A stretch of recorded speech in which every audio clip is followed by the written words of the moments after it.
आज हम पर्यावरण विज्ञान के अंतर्गत पारिस्थितिकी तंत्र की उत्पादकता या प्रोडक्टिविटी ऑफ इकोसिस्टम के बारे में जानेंगे। हरे पौधों को प्राथमिक उत्पादक कहा जाता है क्योंकि हरे पौधे प्रकाश संश्लेषण और सूर्य के प्रकाश की उपस्थिति में और क्लोरोफिल की सहायता से अपना भोजन बनाते हैं। अर्थात हरे पौधे सौरिक ऊर्जा को या सूर्य के प्रकाश की ऊर्जा को जैविक या कार्बन युक्त अणु या कार्बोहाइड्रेट्स तथा अन्य जैविक रासायनिक अणुओं में बदल देते हैं।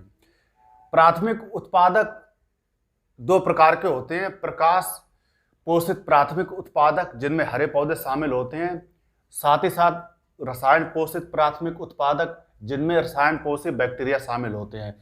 इनमें हरे पौधों का महत्व प्राथमिक उत्पादक के रूप में तथा पारिस्थितिकी तंत्र की उत्पादकता के रूप में सबसे अधिक होता है। अगर पारिस्थितिकी तंत्र की उत्पादकता की परिभाषा की बात की जाए तो किसी क्षेत्र में स्वपोषित प्राथमिक उत्पादक हरे पौधों द्वारा प्रति इकाई क्षेत्र में प्रति इकाई समय में सकल संचित ऊर्जा की मात्रा को पारिस्थितिकी तंत्र की उत्पादकता कहते हैं।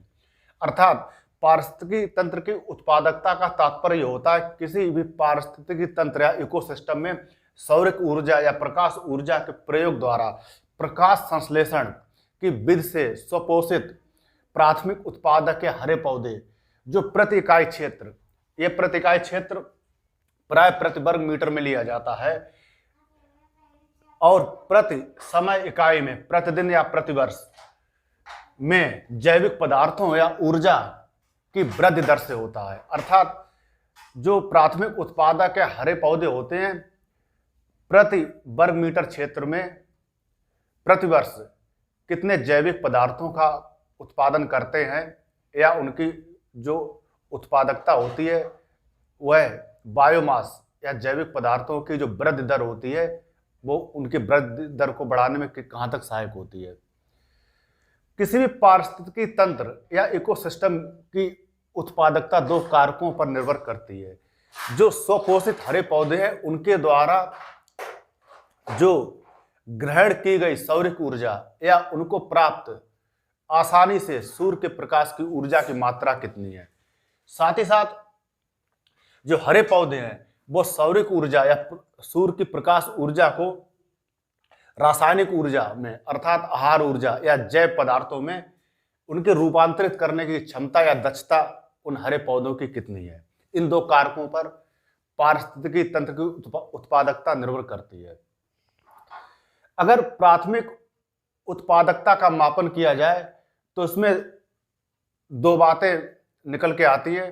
पहली सकल प्राथमिक उत्पादकता जिसे कहते हैं ग्रोस।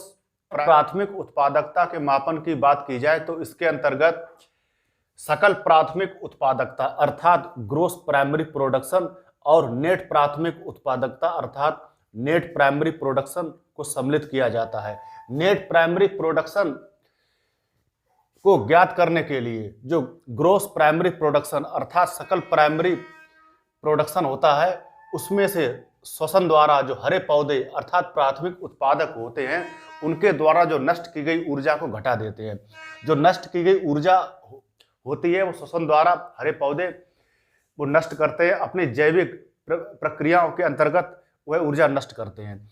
अगर समस्त विश्व की नेट प्राथमिक उत्पादकता की बात की जाए तो समस्त विश्व की नेट प्राथमिक उत्पादकता 320 शुष्क ग्राम प्रति वर्ग मीटर प्रति वर्ष है, जिसमें महाद्वीपीय इकोसिस्टम या पारिस्थितिकी तंत्रों की औसत नेट प्राथमिक उत्पादकता 669 ग्राम प्रति मीटर वर्ग प्रति वर्ष है और महासागरीय पारिस्थितिकी तंत्र की औसत नेट प्राथमिक उत्पादकता 155 ग्राम प्रति मीटर वर्ग प्रति वर्ष है। और जलवायु वैज्ञानिक ओडम थे, उन्होंने जो स्थलीय पारिस्थितिकी तंत्र थे उनको 3 भागों में बांटा है। सबसे पहला है उच्च पारिस्थितिकी उत्पादकता के प्रदेश। यह वह प्रदेश है जहां बायोमास बहुत अधिक होता है अर्थात यहाँ जैव विविधता बहुत अधिक पाई जाती है और जलवायु और वनस्पतियों और जीवधारियों के पनपने की सभी भौगोलिक और वातावरणीय सुविधाएं उपलब्ध होती हैं। इसके अंतर्गत नम आर्द्र भूमि के क्षेत्र अर्थात नम भूमियां सम्मिलित की जाती हैं और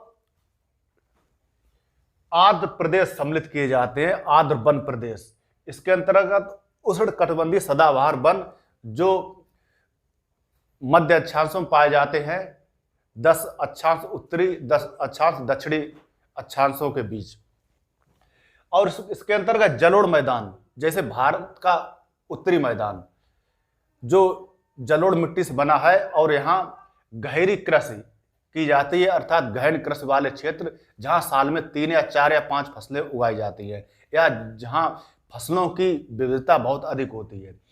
इसके अलावा एस्चुरी, जहाँ समुद्र का जल नदी जो जहाँ पे गिरती है मुहाने पर, वहाँ एक समुद्र का जो जल होता है ऊंचाई पे उठ जाता है, वहाँ एस्चुरी, वहाँ बहुत अधिक जैव विविधता पाई जाती है, साथ ही साथ उच्च पारिस्थितिकी उत्पादकता भी पाई जाती है। इसके अलावा प्रवाल भित्ति वाले क्षेत्र में भी उच्च प्राथमिक उत्पादकता पाई जाती है, सबसे अधिक प्राथमिक उत्पादकता पाई जाती है।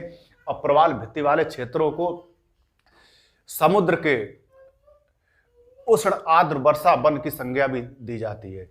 इसके बाद मध्यम पारिस्थितिकी उत्पादकता के प्रदेश, इसके अंतर्गत घास वाले क्षेत्र आते हैं, जैसे गर्म जलवायु वाले घास वाले प्रदेश जैसे सवाना, अफ्रीका का सवाना और ब्राजील का कंपास घास क्षेत्र और अर्जेंटीना का पंपास घास क्षेत्र। इसमें पंपास घास क्षेत्र वो ठंडी जलवायु का घास क्षेत्र है। इसके अलावा उथली झीलें, जिन झीलों की गहराई 2 से 5 मीटर तक होती है, उन्हें उथली झीलों की संज्ञा दी जाती है। इसके बाद गहन कृषि वाले जो क्षेत्र होते हैं, उन क्षेत्रों को छोड़कर विश्व में अन्य कृषि वाले क्षेत्र। इसके बाद निम्न पारिस्थितिकी उत्पादकता के प्रदेश सम्मिलित किए जाते हैं। इसके अंतर्गत आर्कटिक क्षेत्रों की हिममंडित बंजर भूमि, जहां जैविक क्रियाएं बहुत कम होती हैं या ना के बराबर होती हैं, जिसके कारण वहां ह्यूमस की मात्रा बहुत कम होती है या ना के बराबर होती है। इसके अलावा मरुस्थल, जहां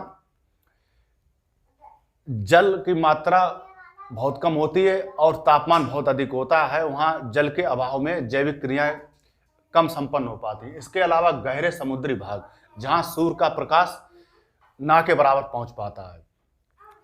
यदि पारिस्थितिकी तंत्रों की उत्पादकता को प्रभावित करने वाले कारकों की बात की जाए तो उसके अंतर्गत पहले नंबर पे आता तापमान।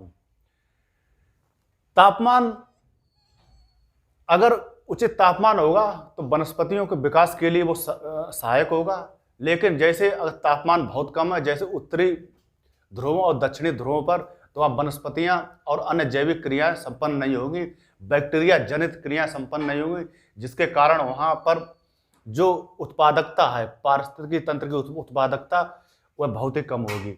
इसके अलावा जल की मात्रा, जैसे रेगिस्तान में तापमान भी लगभग सही होता है, लेकिन जल के अभाव में वहाँ वनस्पतियों की मात्रा बहुत कम होती है, जिसके कारण पारिस्थितिकी तंत्र या मरुस्थलीय पारिस्थितिकी तंत्र की उत्पादकता बहुत ही निम्न होती है। तो वहाँ पर मरुस्थलीय भागों में जल एक सीमाकारी कारक होता है।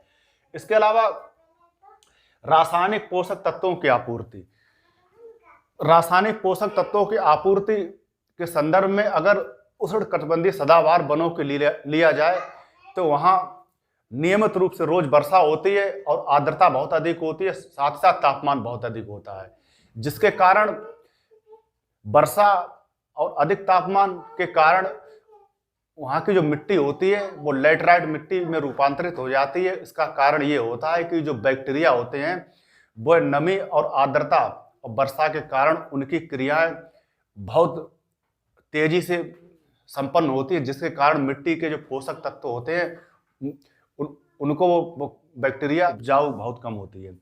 इसके अलावा शीतोष्ण पर्वतीय वन होते हैं, वहाँ तापमान एक सीमाकारी कारक होता है, क्योंकि वहाँ तापमान बहुत कम होने के कारण वहाँ वनों की संरचना इस प्रकार होती है कि वहाँ वन एक प्रकार के जो बर्फ या ठंडी बर्फीली हवाओं को सहन करने की क्षमता वाले होते हैं। साथ ही साथ वहाँ की जो मिट्टी होती है पर्वतीय उच्च पर्वतीय वन क्षेत्रों की वह मिट्टी अम्लीय होती है और उनमें ग्लेइंग की प्रक्रिया संपन्न होती है, जिसके कारण वहाँ जीवाणु की जो क्रिया या बैक्टीरिया जनित क्रियाएं बहुत कम होती है, जिससे वहाँ की मिट्टी में ह्यूमस बहुत कम होता है और वहाँ जो उत्पादकता होती है वो बहुत कम होती है। इसके अलावा सागर की गहराई में 200 मीटर तक जैविक क्रियाएं संपन्न होती हैं, क्योंकि 200 मीटर तक सूर्य का प्रकाश आसानी से पहुंच जाता है सागर में।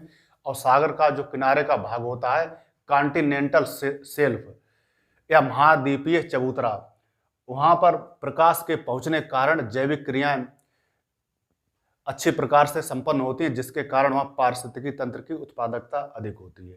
तो यह तो हुआ पारिस्थितिकी तंत्र की उत्पादकता और उसके बारे में जानकारी।